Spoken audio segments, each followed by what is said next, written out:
Good evening guys. हम PT 365 polity and constitution की magazine कर रहे थे, तो चलिए उसी को कंटिन्यू करते हैं। Protection of human rights amendment act 2019 president ने अभी एसेंट दे दिया है protection of human rights amendment act 2019 को। अब हमने अमेंड क्यों किया, हमें ऐसी क्या ज़रूरत होगी थी। Actually global aliens of national human right institution है, जो कि एक UN बॉडी है जो कि जनेवा में है। उसने NHRC को A ग्रेड देने से मना कर दिया था, ये कह के कि इसमें ना तो एक जेंडर बैलेंस है और ना प्लूरलिज्म है और ट्रांसपेरेंसी का लैक है in selecting its members and the rising political interference बहुत है। मतलब कि एक रीज़न क्या है, जेंडर इनइक्वालिटी है, जेंडर बैलेंस नहीं है। दूसरा ट्रांसपेरेंसी नहीं है। तीसरा पॉलिटिकल इंटरफेरेंस बहुत ज़्यादा है। अब UN पेरिस प्रिंसिपल्स क्या हैं, जो UN Paris principles provide the international benchmark against which national human right institution can be accredited under 5 heads. अब हम NHRC को एक्रेडिटेशन देना है। अब हम किस बेस देंगे, वो 5 बेसिस पे देते हैं, 5 चीज़ों पे, कि अगर वो बॉडी मॉनिटर कर सकती है कि ह्यूमन राइट्स का वायलेशन हो रहा है, अगर वो गवर्नमेंट को एडवाइस दे सकती है ऑन स्पेसिफिक वायलेशंस पे, अगर वो रीजनल और इंटरनेशनल ऑर्गेनाइजेशन को रिलेट कर सकती है, और अगर उसमें मैंडेट है कि to educate and inform in the field of human rights, अगर ह्यूमन राइट्स के बारे में वो एजुकेशन दे सकती है, अवेयरनेस कर सकती है। और सब इंस्टीट्यूशंस हैं जहाँ पे वो क्वासी जुडिशनली की तरह एक एक्ट कर सकती है। ठीक है, तो इस वजह से हमने ग्लोबल जो नेशनल यार क्या हो गया 2018 global aliens of national human right institution ने इंडिया को द्वारा रीएक्रेडिट कर दिया था A स्टेटस के साथ। अब देख लेते हैं क्या चेंजेस किए गए हैं। जो पहले एक्ट 1993 का था और जो 2019 का एक्ट है, उसमें क्या क्या चेंजेस था। पहले जो NHRC का चेयरपर्सन था वो सिर्फ चीफ जस्टिस ही हो सकता था सुप्रीम कोर्ट का, मतलब जो रिटायर्ड हो चुका हो। ठीक है, लेकिन अब क्या कर दिया कि सुप्रीम कोर्ट का जो रिटायर्ड जज है वो भी हो सकता है। ठीक है, पहले जो कंपोजिशन थी 2 पर्सन होते थे जिसको ह्यूमन राइट्स की नॉलेज हो, लेकिन अब क्या कर दिया इन्होंने 3 मेंबर्स को अलाउ कर दिया, लेकिन उसमें से एक वुमेन होगी ही होगी। पहले जो एक्ट था इसके अंदर जो डिफरेंट मेंबर्स होते थे डिफरेंट कमीशन से, एक तो नेशनल कमीशन ऑफ SC से होता था मेंबर, एक नेशनल कमीशन ऑफ ST से होता था, एक नेशनल कमीशन ऑफ वुमेन से होता था, ये सब होते थे मेंबर। लेकिन अब क्या है, national commission of backward classes से होगा member, national commission for protection of child rights से होगा, और chief commissioner for person with disability से अब ये मेंबर होंगे। ऐसे जैसे NHRC नेशनल लेवल पे, स्टेट लेवल पे भी स्टेट ह्यूमन राइट कमीशन होते हैं। पहले जो स्टेट ह्यूमन राइट कमीशन का चेयरपर्सन होता था वो कोई भी chief justice of high court का हो सकता है, मतलब जो रिटायर्ड हो चुका हो। लेकिन अब क्या कर दिया, किसी भी हाई कोर्ट के जज भी बना सकते हैं हम चेयरपर्सन। पहले जो टर्म था ऑफिस का वो NHRC में या तो 5 ईयर्स या फिर till the age of 70 years whichever is earlier, ये था। लेकिन अब क्या कर दिया है, 3 ईयर्स होके या फिर 70 years whichever is earlier कर दिया। और इन्होंने जो 5 ईयर्स की लिमिट थी रीअपॉइंटमेंट की वो भी रिमूव कर दिया। पहले क्या था, एक्ट अलाउ करता था reappointment of the members of NHRC and SHRC for a period of 5 years. ठीक है, यूनियन टेरिटरीज, अब इन्होंने यूनियन टेरिटरीज को भी ऐड कर दिया कि अगर सेंट्रल गवर्नमेंट चाहे तो किसी भी जो स्टेट गवर्नमेंट के स्टेट की HRC का ह्यूमन राइट फंक्शन है वो डिस्चार्ज कर सकते हैं किसी यूनियन टेरिटरी में अपने फंक्शन। ठीक है, होप्स आपको ये समझ में आ गया हो। नेक्स्ट टॉपिक पे चलते हैं, inter state river water dispute amendment act. Lok Sabha में अभी पास कर दिया गया inter state river water dispute amendment bill 2019, जिसने रिप्लेस कर दिया है जो 1956 का एक्ट था, inter state river water dispute act. अब क्या कॉन्स्टिट्यूशनल इसमें प्रोविजन है वो देख लेते हैं। जो आर्टिकल 262(1) है वो प्रोवाइड करता है कि पार्लियामेंट कोई भी लॉ बना सकती है जो भी रिवर डिस्प्यूट से रिलेटेड है।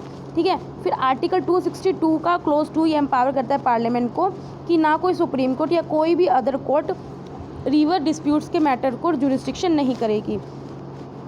अंडर आर्टिकल 262 हमने 2 एक्ट्स को अनेक्ट किया था, एक रिवर बोर्ड एक्ट 1956 और एक inter state river water dispute act 1956। River board act के दौरान हमने डिक्लेयर किया था कि centre should take control of regulation and development of inter state rivers and river valleys in public interest. लेकिन अभी तक कोई भी सिंगल भी रिवर बोर्ड कॉन्स्टिट्यूट नहीं हुआ है। जो inter state river water dispute act था ये पावर देता है गवर्नमेंट को, यूनियन गवर्नमेंट को, कि वो ट्रिब्यूनल्स को कॉन्स्टिट्यूट कर सके कोई भी रिवर से रिलेटेड डिस्प्यूट्स को रिजोल्व करने के लिए। However if the state feels, अगर फिर भी स्टेट को फील करता है कि यार वो सेटिस्फैक्ट्री नहीं मिला, तब वो सुप्रीम कोर्ट को अप्रोच कर सकते हैं अंडर आर्टिकल 136।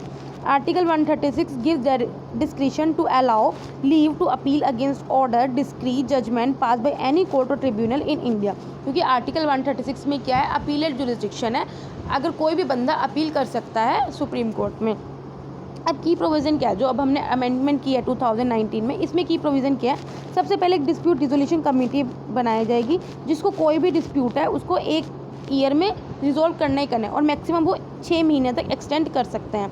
ठीक है, मतलब ट्रिब्यूनल में रेफ़र करने से पहले सबसे पहले वो डिस्प्यूट कमेटी में जाएगा। फिर उसके बाद हम एक single inter state river water dispute tribunal को एस्टेब्लिश करेंगे, जो सारे के सारे मैटर्स को डील करेगी। इसके एक साथ ही एस्टेब्लिशमेंट करते साथ ही जो भी एग्जिस्टिंग ट्रिब्यूनल्स हैं उसको हमने डिसॉल्व कर दिया है। ये प्रिस्क्राइब करेगी कॉम्पोजिशन ऑफ ट्रिब्यूनल क्या होएगा, टाइमलाइन क्या होएगा, and makes mandatory for the central government to make a scheme to give effective to the decision of tribunal. Data collection और मेंटेनेंस ऑफ डाटा बैंक को नेशनल लेवल पे for each river basin by an agency to be appointed and authorised by the central government. ये जो भी data collection है, maintenance है, वो central government के द्वारा ही किया जाएगा। नेक्स्ट देखते हैं आर्बिट्रेशन एक्ट। गवर्नमेंट ने अभी पास किया है new Delhi international arbitration centre act and the arbitration and conciliation amendment act. देखो, सबसे पहले हमें ये समझना है आर्बिट्रेशन क्या होता है। किसी भी डिस्प्यूट का सेटलमेंट करना है किसी थर्ड पार्टी से, ठीक है, बिना किसी कोर्ट कचहरी में, मतलब कि हम बाहरी सुलह कर लें 2 पार्टियों के बीच में, उसे हम बोलते हैं arbitration. Settlement of dispute between the parties to a contract by neutral third party without resorting to court action. ठीक है, ये एक तरह का अल्टरनेटिव डिस्प्यूट रिजोल्यूशन मैकेनिज्म है। जैसे लोक अदालत भी क्या है, लोक अदालत एक तरह का ADR है, that is alternative dispute resolution. Confidential होता है, स्पीडियर होता है और चीपर होता है। आर्बिट्रेरी अवार्ड्स आर बाइंडिंग, जो भी वो आर्बिट्री अपने अवार्ड देती है वो बाइंडिंग होते हैं और एनफोर्सेबल होते हैं थ्रू कोर्ट्स में। अभी जो हमने एक्ट लाया new Delhi international arbitration centre, ये सबसे पहले रिप्लेस कर जाएगा किसको, जो पहला था international centre for alternative dispute resolution. जो ये था ना international centre for alternative dispute resolution, ये सोसाइटी की तरह रजिस्टर्ड किया गया है under society registration act 1860 for promotion and development of the alternate dispute resolution facility. ये फैसिलिटेट करता है इंटरनेशनल और डोमेस्टिक आर्बिट्रेशन को कॉस्ट इफेक्टिव मैनर में, टाइमली मैनर में, प्रोफेशनल मैनर में। इसको हेड किया जाता है चेयरपर्सन के साथ, जो या तो सुप्रीम कोर्ट का जज रह चुका है या फिर किसी हाई कोर्ट का जज रह चुका है या कोई एमिनेंट पर्सन है जिसको स्पेशल नॉलेज है आर्बिट्रेशन के मामलों में। सेंटर के और क्या ऑब्जेक्टिव हैं, हम एक मेंटेन करके रखें, एक पैनल मेंटेन करके रखें, एक हम आर्बिट्रेशन एकेडमी एस्टेब्लिश करेंगे जहाँ पे हम आर्बिट्रेटर्स को ट्रेन करेंगे, फिर हम स्टडी और रिफॉर्म्स को प्रमोट करेंगे इन the field of alternative dispute resolution and the related matters. हम कोऑपरेट करेंगे और सोसाइटी से, इंस्टीट्यूशन से, ऑर्गेनाइजेशन से, चाहे नेशनल और international, for promoting alternative dispute resolution. ठीक है, ये तो अभी हमने बात कर ली जो new Delhi international arbitration commission बना है। अब हमने दूसरा एक्ट भी पास किया जो कि arbitration and conciliation amendment act 2019। ये अमेंड किया कि उस एक्ट को 1996 वाले को, जो डील करता है डोमेस्टिक और इंटरनेशनल आर्बिट्रेशन को। इसके अंडर एक इंडिपेंडेंट बॉडी जो कि आर्बिट्रेशन काउंसिल ऑफ इंडिया, इसको सेटअप किया जाएगा, जो अल्टरनेटिव डिस्प्यूट रिड्रेसल के मैकेनिज्म को प्रमोट करेगा, पॉलिसीज को फ्रेम करेगा for grading arbitration institution and accrediting arbitrators, maintain करेगा एक depository of arbitrary judgment made in India and abroad, uniform professional standards को मेंटेन करेगा सारे अल्टरनेट डिस्प्यूट रिड्रेसल मटेरियल्स को। इसमें भी हम कुछ आर्बिट्रेटर्स को अपॉइंट करेंगे जो कि supreme court designated arbitratory institution ही करेगा। ये इसका काम ये कि जो भी इंटरनेशनल आर्बिट्रेशन मैटर्स हैं उसको 12 महीने में, मतलब 1 साल में डिस्पोज कर देगा, और जो भी रिटर्न सबमिशंस हैं उनको कंप्लीट करेगा with in the 6 months of the appointment of the arbitrator. Earlier पहले कोई टाइम लिमिट नहीं थी। इसके साथ ही कुछ न्यूज़ हैं। चैलेंजिंग आर्बिट्रेरी अवार्ड, जो आर्बिट्रल अवार्ड है उसको चैलेंज किया सुप्रीम कोर्ट ने। क्या किया कि जो हाई कोर्ट्स हैं उनको कोई, they should not interfere in the arbitral awards में उनको इंटरफेयर करने का कोई हक नहीं है इन अ कैजुअल मैनर। ठीक है, सेक्शन 34 है आर्बिट्रेशन एंड कॉन्सिलेशन एक्ट का, वो प्रोवाइड करता है एक आर्बिट्रल अवार्ड को हम सेट कर सकें by making an application to the court. मुझे अगर आर्बिट्रल अवार्ड सेट करना है तो मैं क्या करूँगी, पहले कोर्ट को एक एप्लीकेशन दूंगी, फिर मेरा आर्बिट्रल अवार्ड सेटअप हो जाएगा। फिर एक सेक्शन 34 क्लॉज 4 है आर्बिट्रेशन एक्ट का, वो अपॉर्चुनिटी देता है किसको, ट्रिब्यूनल को, कि अगर भी कोई भी आर्बिट्रल अवार्ड में डिफेक्ट है तो वो उसको क्योर कर सके। ठीक है गाइस, नेक्स्ट न्यूज़ पर चलते हैं। National population register. Recently government ने डिसाइड किया है कि वो सितंबर 2020 तक नेशनल पॉपुलेशन रजिस्टर को बना लेगी, तो कि हम सिटीजन कितने हैं हमारी अक्रॉस द कंट्री उनको हम रजिस्टर कर सकें। अब जो डाटा कलेक्ट होता है एनपीआर में वो क्या क्या होता है? एनपीआर में दो तरह के डाटा कलेक्ट किया जाता है, डेमोग्राफिक और बायोमेट्रिक। बायोमेट्रिक डाटा क्या होता है? जिसमें आपका सारा लाइक आधार जो आधार बेस्ड होता है लाइक आप, ठीक है। और डेमोग्राफिक डाटा में क्या होता है? मेनली 15 डिफरेंट कैटेगरी नेम होता है, प्लेस ऑफ बर्थ से लेकर एजुकेशन, ऑक्यूपेशन। बायोमेट्रिक डाटा में क्या होता है? ये जैसे आपका थंब इम्प्रेशन हो गया या आइज़ की कोई या फिर फेस इम्प्रेशन हो गया, ये सब क्या होता है? ये बायोमेट्रिक डाटा होता है, ये आधार पे डिपेंड करता है। अब जब हम एनपीआर के साथ रजिस्टर करते हैं ये एक मैंडेटरी है, लेकिन जब हम लेकिन एडिशनल डाटा जैसे पैन, आधार, ड्राइविंग लाइसेंस, वोटर, ये सब वॉलंटरी होता है, ठीक है। अब नेशनल पॉपुलेशन रजिस्टर है क्या?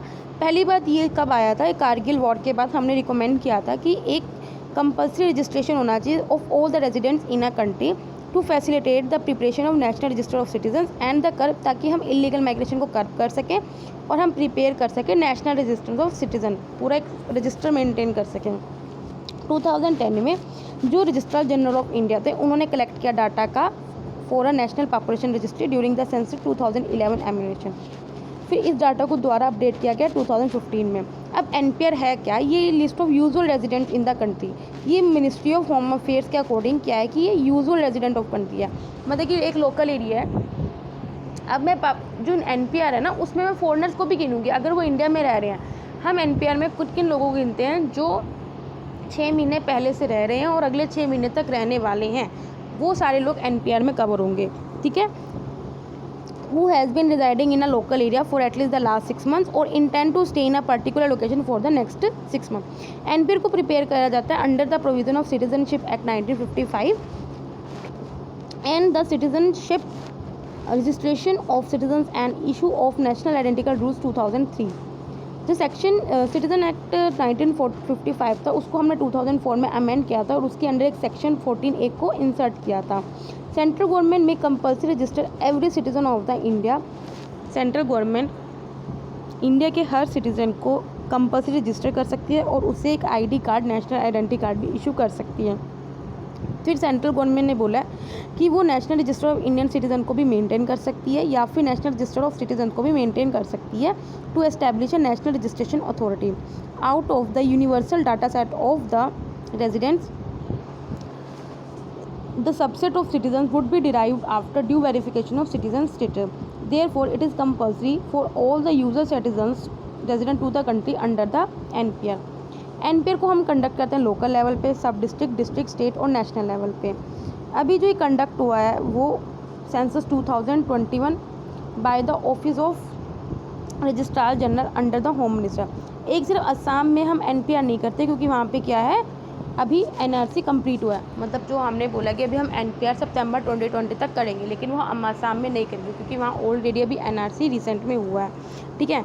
ये भी प्रपोजल है कि हम जो रेजिडेंट आइडेंटिटी कार्ड्स भी देंगे किसको, जो यूजुअल रेजिडेंट्स है in NPR of 18 years of age. अब एनपीआर और आधार में क्या डिफरेंस है? देखो, जो डाटा कलेक्ट होता है एनपीआर में वो हम सेंड करते हैं यूआईडीआई को for duplication and issue of Aadhaar card. UID क्या है? Unique identification authority of India.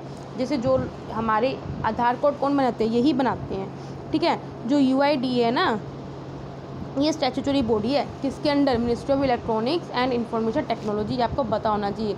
और ये अंडर आधार एक्ट 2015 के अंडर वो हुई थी, डेवलप हुई थी। जो भी डाटा एनपीआर में हम कलेक्ट करते हैं वो हम यूआईडीए को भेज देते हैं ताकि हमें कोई भी डुप्लीकेशन ना हो।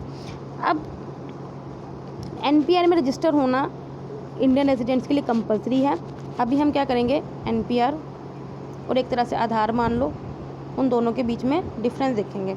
एनपीआर में कंपलसरी है, यूआईडी में रजिस्ट्रेशन कराना आपका वॉलंटरी है। यूआईडी क्या करता है? एक नंबर इशू करता है, जबकि एनपीआर में कोई नंबर नहीं इशू होता, ये सिर्फ एक रजिस्टर होता है। जो आधार है ये एक तरह का ऑथेंटिसिटी है, जो कि नेशनल रेजिडेंस ये सिर्फ आपका रेजिडेंट स्टेटस और सिटीजनशिप बताता है। जो यूआईडीआई है, सॉरी आधार है, ये कौन इशू करता है? यूआईडीआई। और जो एनपीआर है वो कौन करता है? रजिस्ट्रार जनरल ऑफ इंडिया, ये रिस्पॉन्सिबल करता है for enrolling individual in the NPR scheme. जो अगर आपने आधार कार्ड बनाना है तो आपको स्पेशली एनरोलमेंट सेंटर में जाना होगा, लेकिन एनपीआर आपका आपके घर के पास ही आ जाएंगे आपको गिनने, ठीक है। डोर टू डोर कैनवस होती है।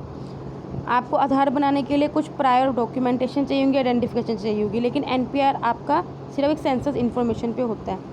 अभी सेंसस जो होएगा वो होता क्या, मतलब सेंसस कब शुरू हुआ था, जनगणना हम करते हैं ना, जो सेंसस एक्ट 1948 और सेंसस रूल 1990 ये एक लीगल फ्रेमवर्क हमें प्रोवाइड करते हैं ताकि हम जो सेंसस है उसको कंडक्ट कर सकें। अभी जो 2021 में आपको पता 10 साल बाद सेंसस होता है, 2011 में हुआ था, उससे पहले 2001 में हुआ था, अब क्या होएगा 2021 में होगा। ये 16 सेंसस होएगा हमारी कंट्री में। इसका मतलब जो सेंसस था वो 1872 में शुरू हुआ था अंडर ब्रिटिश वाइसरॉय लॉर्ड माओ के अंडर। ये पता होना चाहिए क्योंकि मैंने एक टेस्ट सीरीज़ में देखा था, ये क्वेश्चन ऐसा था कि जो पॉपुलेशन सेंसस इंडिया में कब शुरू हुआ था या किसके अंडर, किस ब्रिटिश वाइसरॉय के अंडर, तो मायो के अंडर हुआ था 1872 में। तो और अब 16 सेंसस होगा ये भी पता होना चाहिए।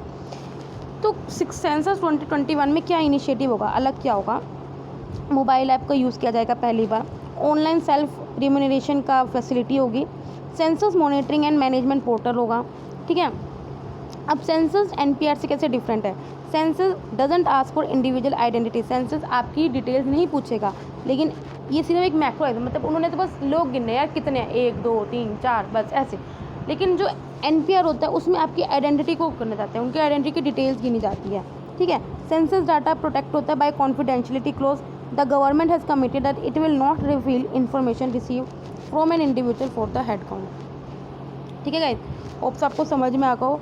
एक काम करेंगे, नेक्स्ट टॉपिक हम फिर अगली क्लास में शुरू करेंगे क्योंकि थोड़ा बड़ा है, ठीक है गाइस। Okay, bye bye.